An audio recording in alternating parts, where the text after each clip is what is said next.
All right, guys, it's finally here. It's the eve of destruction. Tomorrow, my one-year journey around the country in this RV is going to start. Things have just been an absolute disaster so far. Did I mention I may have broken my toe? So I'm expecting everything to go completely wrong. The plastic is still on the mattress. With the way everything's been going, I don't know if I dare take it off. But it's just been an absolute nightmare trying to get this organized and figured out. And I don't know. At this point, I don't have any plans whatsoever. I don't know what I'm doing, where I'm going. Everything is just kind of blown up with the situation that's happened this year. So I'm at a real loss, and I found out logistically trying to pack for and plan for an entire year is just not really possible for me, especially with everything being so uncertain. Another issue that came up for me is a weight issue. The trailer can hold about 1,700 pounds, which is a fair amount.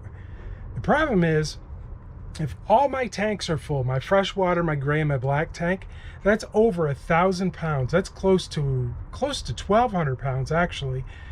So that leaves about 500 pounds worth of stuff.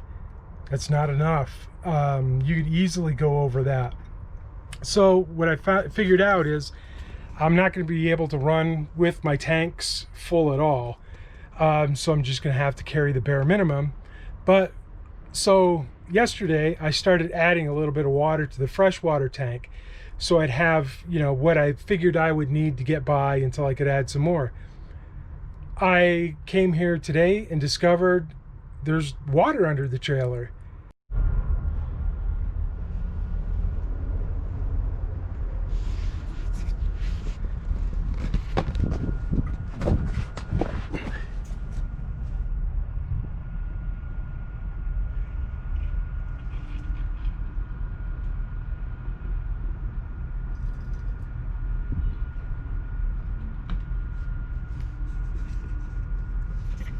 And apparently my tank is leaking somewhere, somehow.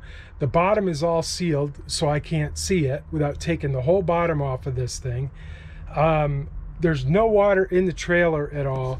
So it looks like it's either a hose that goes to the tank, or it's the tank itself. I don't know if there's some type of drain on it that didn't get closed. It's just dripping. I didn't notice it leaking yesterday when I left, so it just showed up today.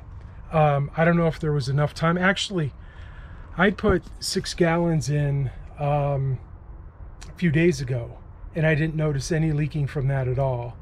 It's when I think I actually put 12 gallons in yesterday to bring it up to about 18, and this morning is when I saw the problem. So I don't know if that's got something to do with head pressure in a leak or what. I have no idea at this point. And I'm just gonna have to go and see what happens. Yeah, it just, another one of the big problems. Another big thing that came up for me today is I had to go all the way up north to get a generator.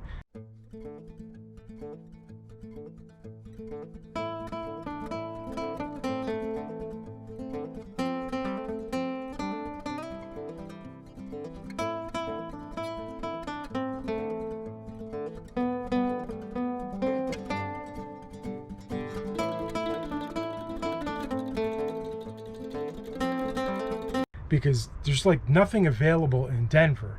It's just insane. And I decided to go with the Honda EU 2200i companion. That way I can add another one to it if I want to, but it has a little bit more power. These things are supposed to be the most reliable, and it has a good clean sine wave. A lot of the cheap generators have dirty modified sine wave that can damage a lot of electronics. So before you go and plug your $2,000 laptop into a $500 generator, you better make sure that it's not going to, you know, fry your laptop.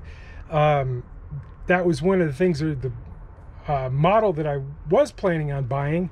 I found out that the power was extremely dirty, and you know, other than running lights or some of that kind of stuff, I wouldn't trust it. You know, that'd primarily be for the charging up the battery.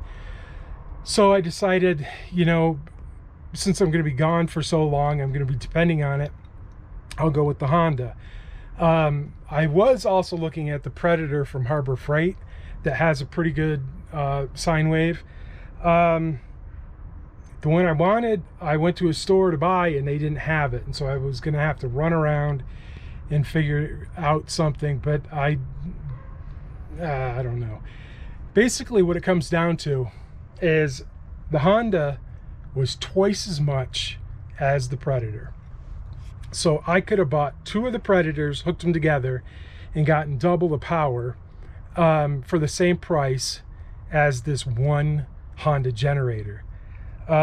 So one of the things I saw, some people were saying that it worked for powering their AC unit on their trailer at lower power settings, you know, not max power. So this thing has a 13.5 BTU AC unit on it.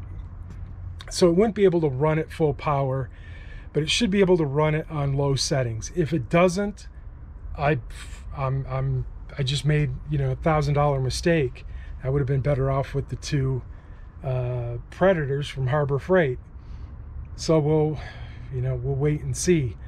And I was hoping that this trailer didn't get really hot. Well, it's 91 in here.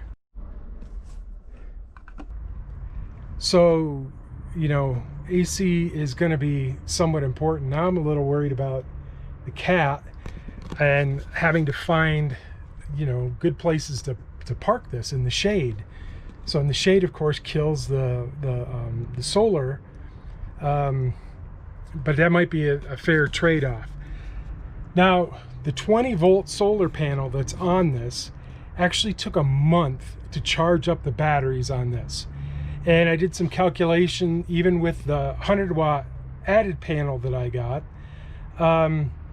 it's going to take like a week or more to fully charge the batteries on this. So the solar is just completely not viable for you know, a constant power source. It, you know, it'll fill in some of the gap, might be able to keep enough current going in that it'll offset using the lights or something in here, or maybe recharging some of my electronics, but it certainly won't do anything for, you know, really powering stuff. So that's a little bit disappointing, but we'll test it out and really see how it works.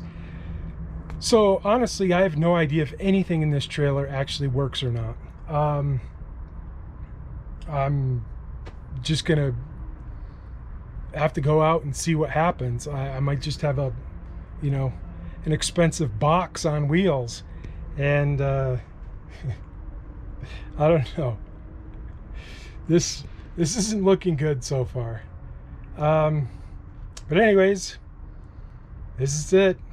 I've got a few more things to move around, some more stuff to bring to the trailer, mainly the remainder of my clothes and some food and stuff, and the cat, and be on the road. Hopefully by noon tomorrow, if not the following day, first thing in the morning. So who knows where I end up.